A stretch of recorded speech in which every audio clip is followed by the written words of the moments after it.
Mr. Royce, the chairman on the Subcommittee on Terrorism, Nonproliferation and Trade, is recognized for 5 minutes. Madam Secretary, on the question of Libya, I think that one of the important resources could be Libyans and Libyan Americans for their input. Omar Turby, who has testified before the committee before, is here today. I talked with him this morning.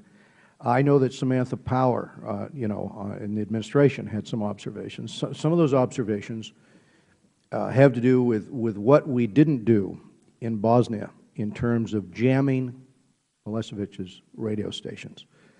I actually had carried legislation on doing this, but we couldn't get it through until the bombing started. And so I think right now, if we look also at the lesson of Rwanda, right? I mean, one of the lessons is if we can, when a dictator is telling people to kill his own people, when he's telling you, there is an opportunity, especially given the fact that he is jamming al-Harara anyway, right? So he jams. Why don't we put the assets up to take care of that?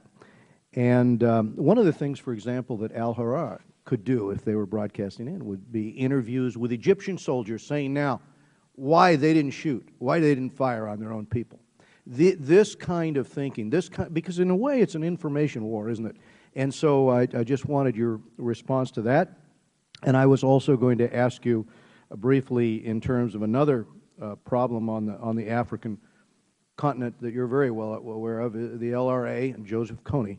Myself and a colleague had legislation basically, to put the assets, deploy the assets. This is a fellow, who just exists to pillage, and he grabs child soldiers out of the villages, or grabs children and converts them into soldiers. So we now have passed the authorization over, for the plan. And I was going to ask you also about implementation of that plan to remove him from the equation. Thank you.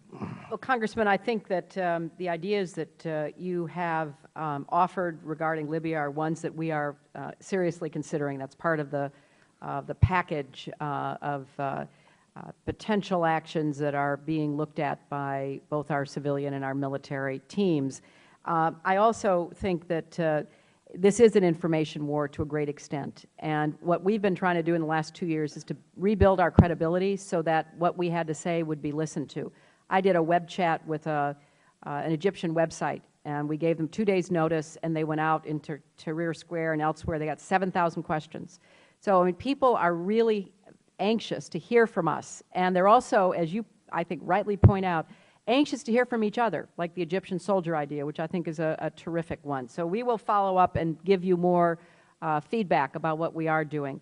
I could not agree more about the horrors of the LRA. This is one of the great criminals of the last 50 years who has pillaged, raped, abducted, kidnapped, killed in every way known, in the worst of barbarism.